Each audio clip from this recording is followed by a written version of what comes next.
تخيل معايا تكون كتبيع الديتاي اللي هو الكارو حتى تولي من اكبر البزنازه والاغنياء اللي كاينين في المغرب. في هذا الفيديو غنعرفوا شكون هو منير رماش وكيفاش ترجع من اغنى الرجال اللي كاينين في المغرب، وكيفاش حتى تحدى الملك محمد السادس ورجع من بائع الديتاي الى اكبر تاجر في الحشيش.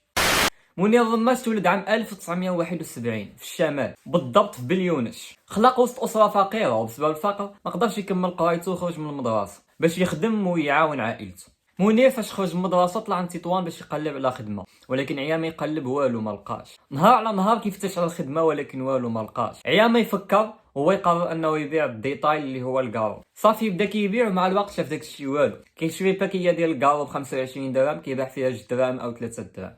بقى كيفكر شنو غندير وهو يزعم ولا تيبيع الحشيش، يعني زعم ولا كيبيع الطريفات يعني كميه صغيره، وحنا كاملين كنعرفوا بلي الحشيش ماشي هو الكارو. منير صافي طبق هذا الشيء ولا كيشري شويه ويبيع وكيعرف لمن يبيع، يعني بواحد السريه اللي تامه حتى واحد ما عاقبه.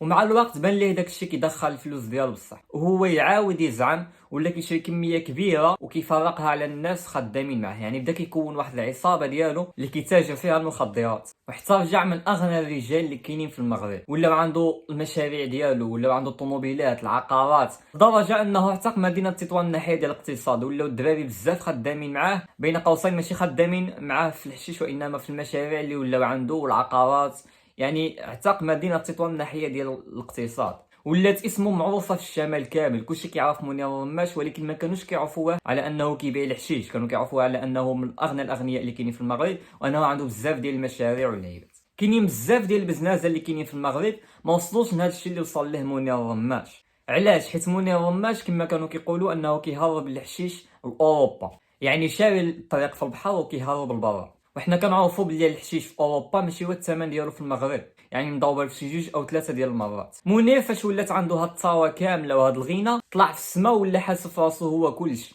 هز نيفو للسما، وهذا الشيء هو اللي غيكون السبب فاش غادي يهبط للارض منير رماش. حتى لواحد النهار في تطوان كان الملك محمد السادس كيدوز الصيف ديالو كيف ديما باليخت ديالو، ومنير كان عارف بان الملك كاين تما في البحر، وهو يتحرك منير باليخت ديالو ودخل عند الملك محمد السادس. فاش قرب عنده اليخت منعوه الحراس ديال الملك اللي كاينين معاه في البحر، وهو يقول لهم منير انا من اكبر الرجال اللي كاينين في البلاد، بغيت نهضر مع الملك شي حاجه اللي ضروري. صافي الحراس ديال الملك قالوها له، الملك محمد السادس رحب به في اليخت ديالو، سلم عليه منير وقال له انا بغيتك تعطيني تطوان ندير فيها ما بغيت، نرجعها من اجمل المدن اللي كاينين في المغرب ونرجعها كامله جيش، يعني يعاود يبنيها من جديد ويدير فيها السكنات ويدير فيها ما بغيت. الملك محمد السادس سمعو كيهضر بحال هيدا ما داهاش فيه وطردو من اليخت ديالو. ومن بعد ايام الملك محمد السادس كان في القصر ديالو اللي كاين في الرينكون اللي هي المضيق، ومنير رماش كان غادي من حدا القصر ديال الملك. وحنا كاملين كنعرفوا ملي كيكون الملك في القصر كيمنعوا ديك المنطقه اللي حدا الملك انه يدوز منها شي واحد. صافي منير منعوه يدوز من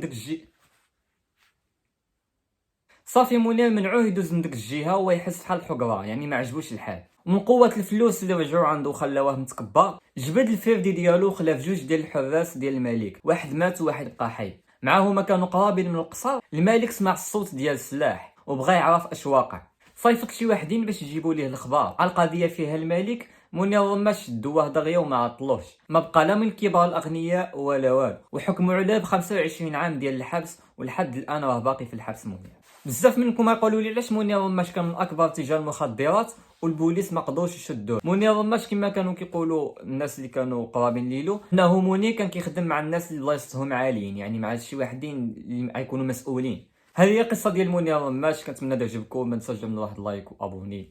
تهلا.